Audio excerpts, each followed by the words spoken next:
Alright guys, so on the last video that I uploaded, I did a weekend league rewards video on Bobby Firmino SBC, and I tagged on to the end of it a penalty and free kick tutorial, and it's actually got a decent number of views through the search. So what I'm going to do is I'm going to upload a separate penalty tutorial and a free kick tutorial.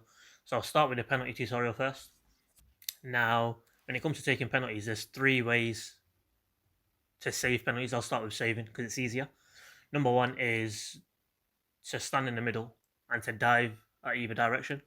Number two is to move your goalkeeper to one side and then dive in the other.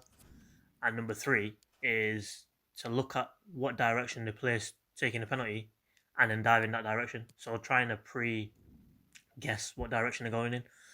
Now I'll explain what I mean by that.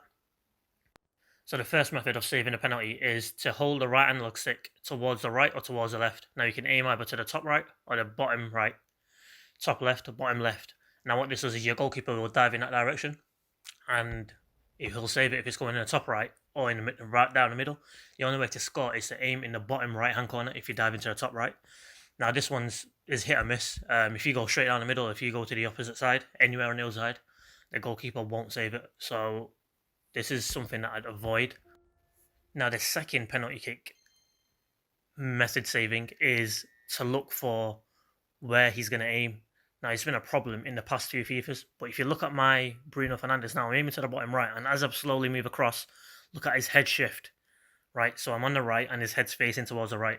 When I move into the middle, his head faces the middle. Now what you do here is you follow where he's looking and then you dive in that direction. But the problem here is that sometimes you'll do what I just did there. So there you won't notice that he's moved his head, and sometimes you will. Now let's take a look at the third way in which you save penalties.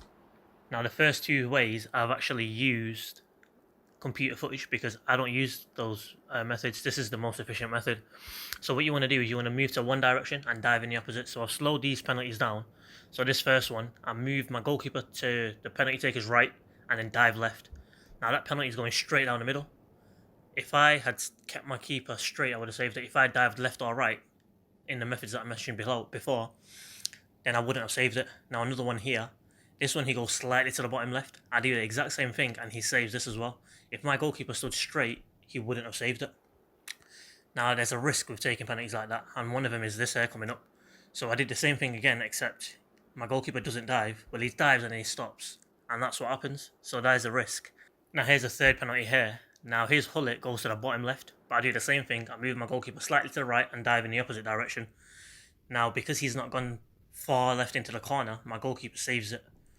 Now there is a way to beat these penalties. So I've put the one that went in again. And the way is you get a penalty kick taker with a very high penalty taking attribute and you aim for one of the corners and you put power and you green time it. And I'll show you what I mean now. So there you have it, that's the most efficient penalty saving tutorial. Now I prefer to go with the third method. This is actually from a Foot Champs video.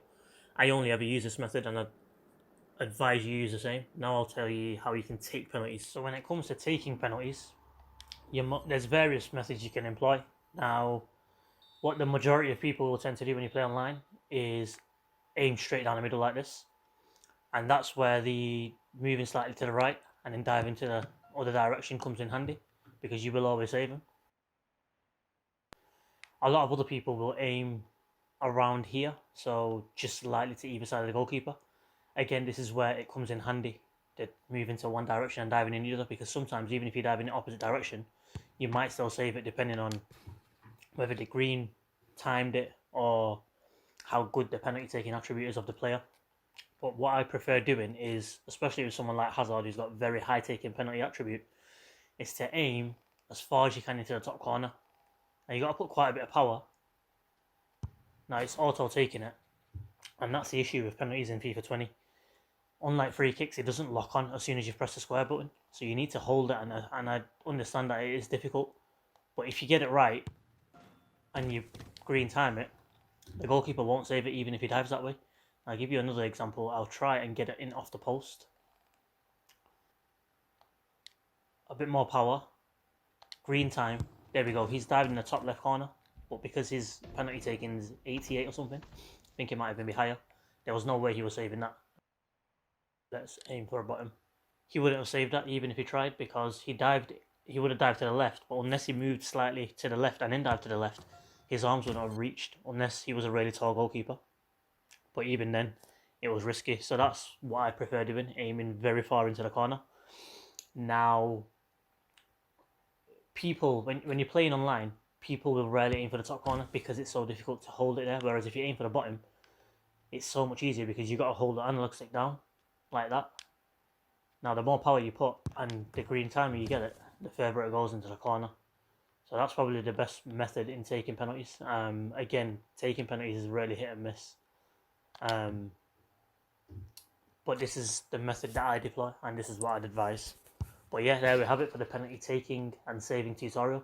I hope you enjoyed the video, and be sure to like the video, subscribe, leave a comment, and the free kick tutorial will follow this shortly. I just need to get some footage from Division Rivals because it's harder.